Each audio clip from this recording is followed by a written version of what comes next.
So today we are having Kiran Bhatia ma'am with us.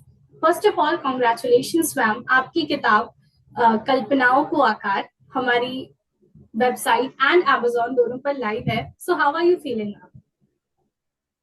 Ji, thank you so much. Feeling तो बहुत अच्छी है, good feeling, क्योंकि मेरी बुक कल्पनाओं का आकार, जो मैंने अपनी कल्पनाएं लिखी और उसके अंदर पब्लिश करवाई, मुझे बहुत अच्छा लग रहा है। मैम आपकी ये किताब किस बारे में है? जी, मेरी ये किताब, इसमें कोई एक पर्टिकुलर रचना नहीं है या कोई एक टॉपिक नहीं है। कल्पनाओं का मतलब कि जो मैंने लिखी, जो मेरे भाव हैं मन के, वो मैं इसमें लिखती गई। मेरी बहुत सी रचनाएं हैं, लेकिन कुछ 50 के करीब मैंने ये बुक पब्लिश करवाई है।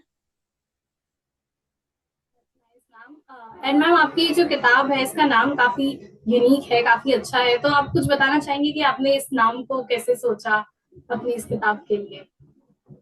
जी, मैं जरूर बताना चाहूंगी। ये मेरी किताब का नाम है कल्पनाओं का आकार। ये कल्पनाओं का आकार जो है ना, ये मेरी फैमिली के मेंबर्स के इनिशियल्स पे है।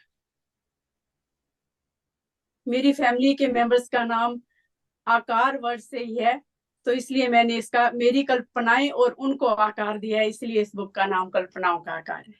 So sweet of you, ma'am. That's really nice. And ma'am आपकी ये लिखने की जर्नी आखिर शुरू कैसे हुई? How did you start writing? जी, बचपन में कुछ शौक था, माता पिता की तरफ से भी जैसे कुछ मिला। मम्मी भी बहुत लिखते थे और खुद बोलते रहते थे। तो उसके बाद फिर जैसे घर के कार्य में व्यस्त रहने के कारण, तो अपनी आगे का जो है जीवन, वो अपनी जिम्मेवारियां निभाते हुए चला। और उसके बाद जब बच्चे बड़े हुए, तो लगा कि अब हमें कुछ अपने लिए करना चाहिए। फिर मैंने लिखना शुरू किया। पहले तो सबके बर्थडे एनिवर्सरी उनको जैसे भेजती थी मैं, उनके विशेष जैसे अपने भाव लिखकर भेजती थी। उसके बाद मैंने अपनी रचनाएं लिखनी शुरू की और मुझे मंच भी मिला। और डॉक्टर दीविना अमर ठकराल हैं, वो भी मेरी बहुत बड़ी इंस्पिरेशन है। जैसे मुझे कुछ लिखना आता था, लेकिन उन्होंने मुझे तराशा, और मेरे गुरुजी का भी मेरे ऊपर बहुत बड़ा आशीर्वाद है। That's really nice, ma'am. मैंने आपकी किताब में पढ़ा था कि आपने शुरुआत ही गुरु महिमा से करी है अपनी किताब की. तो मैम आपकी आपके जीवन में गुरु का क्या महत्व है, या आजकल के भी जो जो जनरेशन है उसे गुरु गुरु को किस तरह से मान देना चाहिए या रिस्पेक्ट, उस सब पे आप क्या कहना चाहेंगे?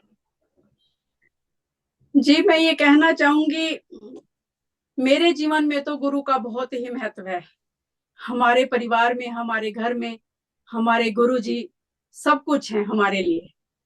तो उनका आशीर्वाद मिलता है और अपनी अंदर से भाव, कुछ प्रेरणाएं जागती हैं, तो हम आगे कुछ न कुछ कर पाते हैं। मैं आगे भी आने वाली जनरेशन से ये कहूंगी कि भगवान कहीं ना कहीं है, आपको विश्वास जरूर करना चाहिए। जी आपकी बातों से लग रहा है कि आप स्पिरिचुअलिटी में काफी मानती है. तो आपके लिए आध्यात्म का क्या मतलब?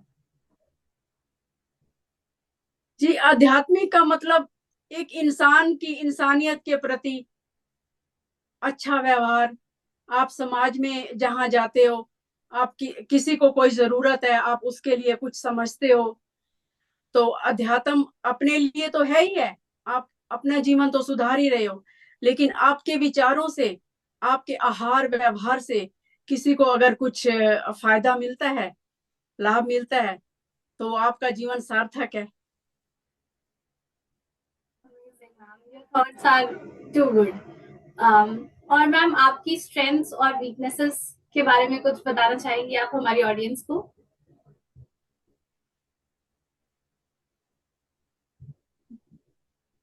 जी, वीकनेस तो देखो, हर इंसान में कुछ ना कुछ क्वालिटीज होती हैं, कुछ ना कुछ वीकनेस होती हैं।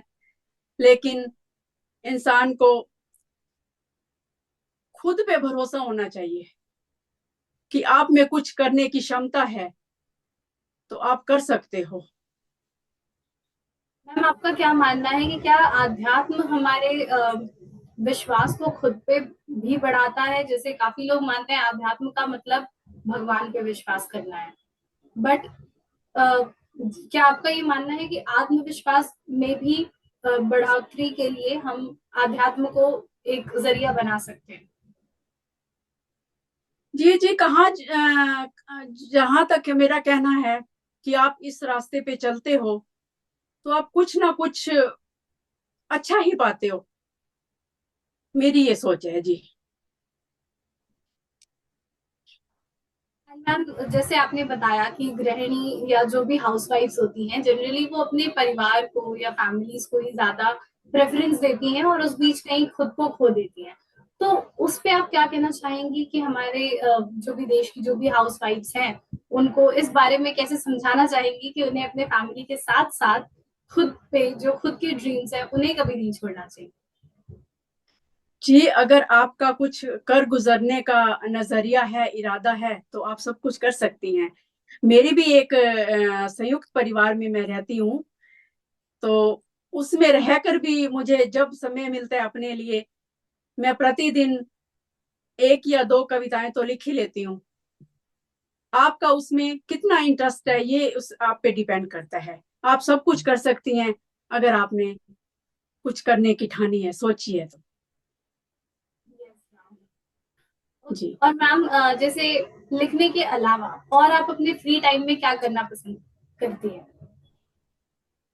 जी, मुझे समाज सेवा का कुछ है मन में, जुनून लगा लो उसको, वो भी बहुत अच्छा लगता है।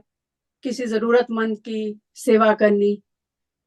मैं कुछ काफी संस्थाओं से भी जुड़ी हुई हूँ जहाँ मुझे काफी सम्मान भी मिले हुए हैं, तो उसमें भी समय, एनजीओ वगैरह, उसमें भी मेरा समय बीतता है लिखने में और घर परिवार में। That's really nice, ma'am. You are a true inspiration for all the people around. Thank you. And ma'am जैसे आध्यात्म के बारे में तो हमने ऑलरेडी बात कर ली है, बट जी भगवान वगैरह के बारे में आप क्या मानती हैं? जैसे साइंस और गॉड का अगर मैं आपसे पूछूं तो उसमें आप कैसे इसको डिफाइन करती है? जैसे बहुत लोग बोलते हैं कि साइंस इज लाइक साइंस भगवान को नहीं मानता, बट स्टिल क्या कुछ रिलेशन है इनमें? नहीं, कुछ जो भी हमारी आध्यात्मिक बातें जुड़ी हैं वो कुछ ना कुछ कहीं ना कहीं साइंस से भी रिलेटेड है। जी, हम अपने अभी अगर मैंने निजी पर्टिकुलर किसी एक सब्जेक्ट पर तो नहीं लिखी, क्योंकि मेरी ये जो है इसमें मेरी भिन्न भिन्न कविताएं हैं, रचनाएं हैं, तो मुझे जैसा ही अच्छा लगा तो मैं उस पे लिखती गई। आगे आने वाले टाइम में मैं कुछ अध्यात्म पे या कुछ जैसा इंस्पिरेशन मिला करती जाऊंगी। एंड मैम आप हमारी ऑडियंस को क्या कोई मैसेज देना चाहेंगी? जी, मैं मैसेज जरूर देना चाहूंगी। मैं अपनी हम उम्र की लेडीज को या उन उन लेडीज को जो घर का काम करते हुए अपनी लाइफ को खो देती हैं, मैं उनसे कहना चाहूंगी कि वो अगर कुछ करना चाहती हैं तो वो जरूर कर सकती हैं। और अभी मैंने कुछ पंक्तियां भी लिखी हैं जो मैं अभी आपके सामने, कि उम्र उम्र कोई आपको कुछ करने के लिए रोकती नहीं है। अगर आपके अंदर जुनून जुनून है कुछ करने का, तो अभी मैंने कुछ पंक्तियां लिखी हैं, उड़ान, तो वो सब कर सकती हैं अगर उनमें।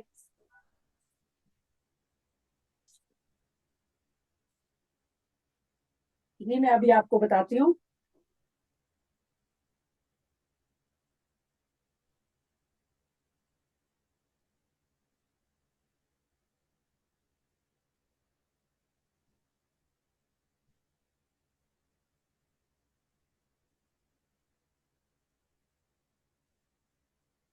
और मेरी ये पिता की छाम और माँ की यादें, ये तो मेरी 2 या 3 इनमें है मेरी रचनाएं, और इसमें मेरी बहुत सारी रचनाएं हैं।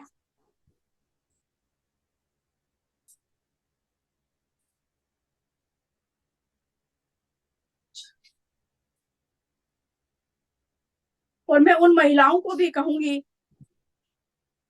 जो कुछ करने के लिए सोचती हैं लेकिन कर नहीं पाती, वो अपने विचारों को और अपने इरादों को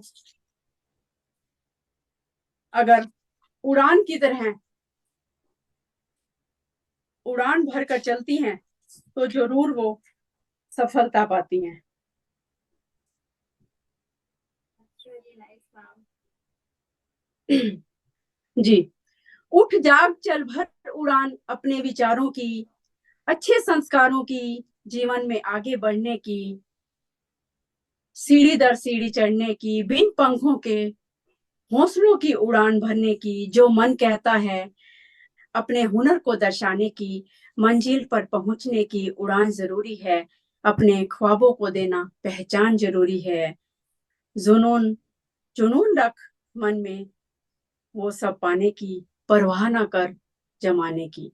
अगर आप अच्छे रास्ते पर चल रहे हैं, आप अपनी उम्मीदों को पूरा करना चाहते हैं, तो जमाने की परवाह करने की जरूरत नहीं है।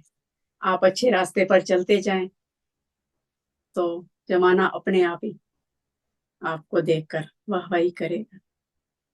That's really inspirational. आपके थॉट्स, आपकी कविताएं, सब कुछ इतनी इंस्पिरेशनल है कि आई थिंक हमारी ऑडियंस ने ऑफ कोर्स बहुत एंजॉय किया होगा जिस तरह से आपकी इतनी प्यारी कविता को आपने रखा हमारे सामने। जी, मैं चाहती हूँ ऑडियंस मेरी इस बुक को पढ़ें और अपना लाइफ में कुछ ना कुछ सीखने की कोशिश करें। और वैसे भी मेरी एक हर रचना में एंड वाली लाइन जो है वो कुछ ना कुछ मैसेज जरूर देती है। मेरी ये कोशिश रही है। जैसे मैंने मदद पे लिखी माँ की यादें, उसमें कुछ ना कुछ एंड वाली लाइन में मैंने थोड़ा सा ऐसा संदेश टाइप कुछ पंक्तियां जरूर डाली हैं। मैम, आपका कैसा एक्सपीरियंस रहा हमारे इस पब्लिकेशन के साथ में? जी बहुत अच्छा। दिव्या मैम ने बहुत अच्छा कन्विंस किया। जब भी हमने उनको मैसेज से बात की या कॉल भी किया तो बिजी होती थी, तो कह देती थी कि मैं बाद में, लेकिन बहुत अच्छा एक्सपीरियंस रहा। और आगे आने वाले टाइम में भी मैं किताब राइटिंग पब्लिकेशन से ही अपनी बुक पब्लिश करवाऊंगी, तो मुझे बहुत अच्छा लगा। मैम, वी रियली होप कि आगे आप बहुत अच्छी अच्छी कविताएं लिखें और बिल्कुल हमारे साथ जुड़ी रहें। एंड मैम, क्या आपको कोई भी सजेशन हो किताब राइटिंग पब्लिकेशन को लेकर के तो आप दे सकते हैं। ये सजेशन तो, क्योंकि बुक अच्छे से हो गई है टाइम पे, ऐसी कोई प्रॉब्लम हुई नहीं है, तो बहुत अच्छा रहा। आगे भी हम यहीं से करवाएंगे book publish. Thank you so much ma'am, it was really nice talking to you. I hope हमारी ऑडियंस ने बहुत एंजॉय करा होगा इस सेशन को। Thank you so much ma'am. जी thank you so much. Thank you.